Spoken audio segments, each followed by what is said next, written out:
প্রায়ই ভাবি সকালে নামাজটা পড়ে আর ঘুমাবো না। নুসাইফার স্কুল থাকলে বেশ ঝামেলা হয়ে যায়। গতকাল রাতে ওই যে গ্রানোলাটা বানিয়ে রেখেছিলাম ওইটা এখন প্রপারলি ঠান্ডা হয়ে গেছে, আমি কাচের জারে নিয়ে নিলাম।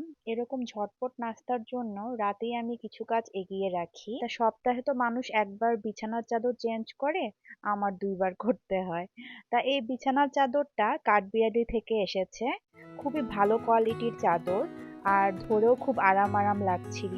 প্রিন্টটা কিন্তু খুবই কিউট আর আমার রুমের সাথে খুব ভালো মানাচ্ছে। এই রমজানে কাঠবিড়ালি প্রেস থেকে যে কোনো চাদরের উপর পেয়ে যাবেন কিন্তু 300 থেকে 400 টাকা পর্যন্ত ডিসকাউন্ট। ডেসক্রিপশন বক্সে আপনারা পেজের লিঙ্কটা পেয়ে যাবেন। Do you recall when we were young, running from মুসাইফাকে our school থেকে আনার পরই দুপুরে রান্নার প্রিপারেশন শুরু করতে হয়। তা আমার হেল্পিং হ্যান্ড আন্টি সবকিছু কাটা বাছা শুরু করে দিয়েছে, আমি জাস্ট রান্নাটা এখন বসিয়ে দিব। ছোটবেলায় আম্মু শালগম দিয়ে, মূলা দিয়ে, এমনকি মিষ্টি কুমড়া দিয়েও মাংস রান্না করতো। ওই সময় আমার খেতে তেমন ভালো লাগতো না, বাট এখন কিন্তু মাঝে মধ্যে ভালোই লাগে। আর আজকে শালগম দিয়ে মাংস রান্না করছি, আর হলো ট্যাংরা মাছ নতুন আলু আর টমেটো দিয়ে রান্না করছি। নামানোর আগে ধনেপাতা দিয়ে দিলাম। তো আজ এই পর্যন্তই। আল্লাহ হাফেজ।